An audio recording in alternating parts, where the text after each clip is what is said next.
First off, this is how the top goes.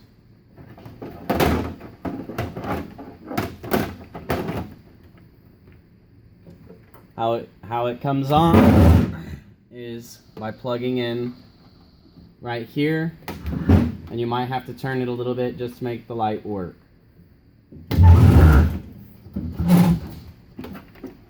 Washing this, you only want to hand wash this because it has electrical lights in it and they won't work after you wash it through the wash. So I usually just hand wash this. To take off the handle, you start with one side and you just pull out that where it just hangs out in there, and then you just pull it all the way through. Then you send this up, and you can see that there's a spring and a seal. You can send these parts, excluding the seal, through the wash. But you want to make sure that they are contained when going through the wash, because these things can be sent up through your wash and then you'll have them in your washer and you'll have to fish them out. I usually just hand wash this seal just because it is rubber, and the heat treatment from the washing machine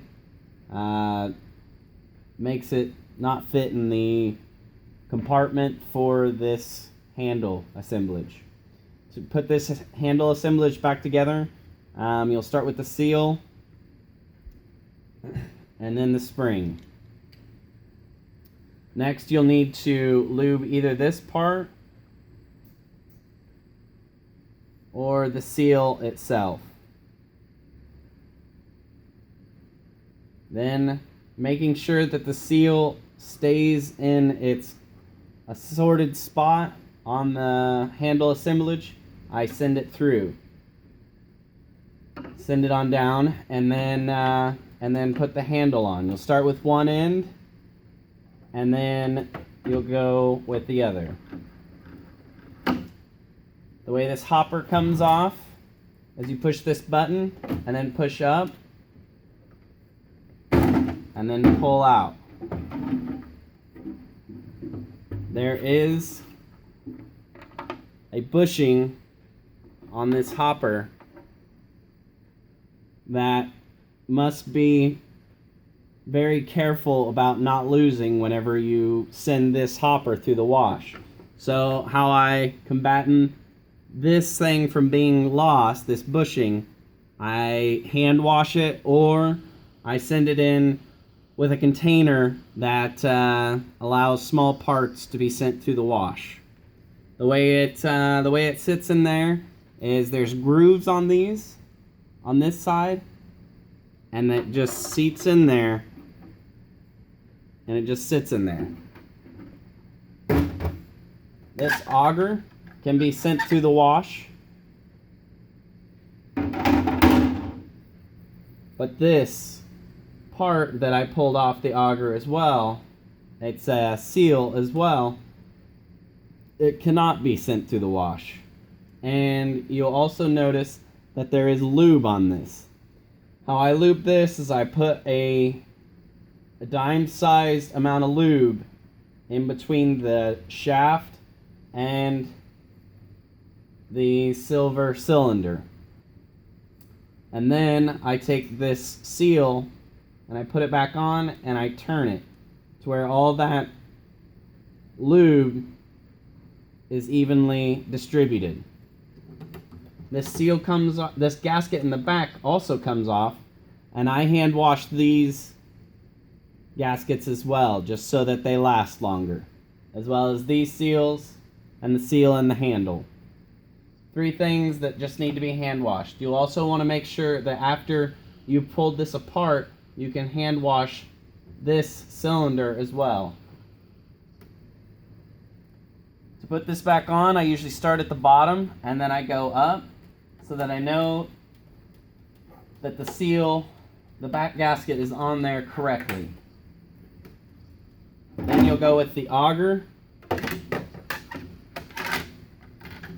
and you turn it until it seats in its position correctly.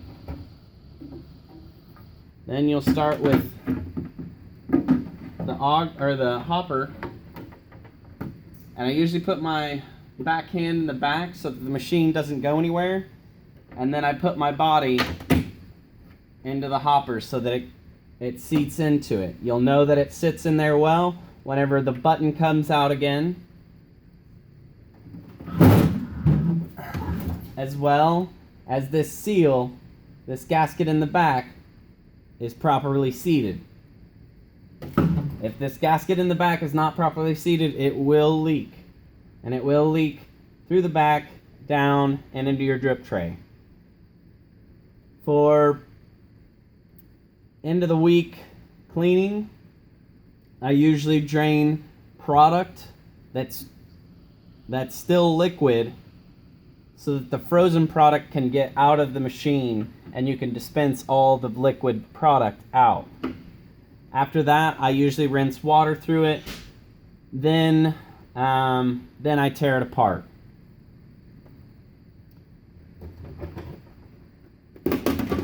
And that is assembly as well as cleaning. You can see here in the back that there is a filter. How this filter comes off is you just pull down and out. This usually just needs to be cleaned, usually once every 2 months. And start at the bottom, and then just insert it by pushing down and into it. This drip tray sits in the machine just like this. It needs to be cleaned daily because it catches all the condensation off the side of the hoppers and it goes into the drip tray, as well as this just goes on top.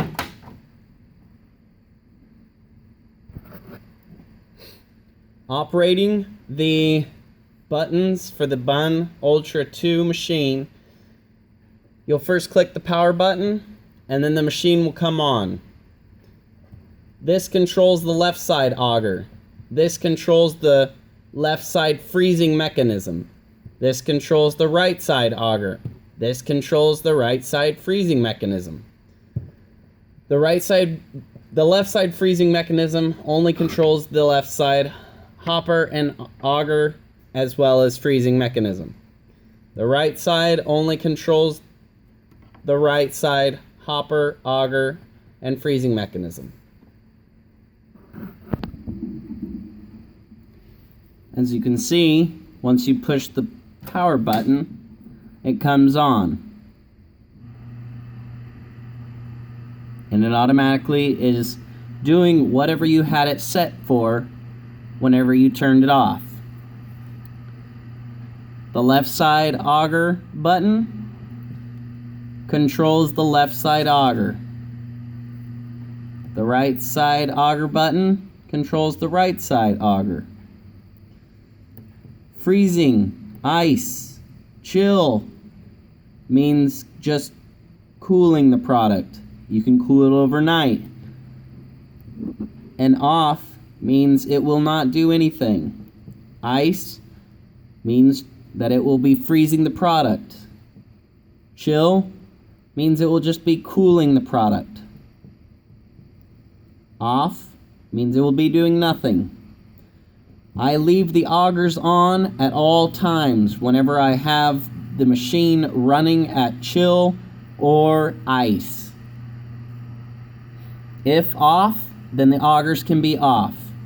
Whenever I turn the machine off, I like to have everything off so that the machine can properly turn itself off before I hit the power button.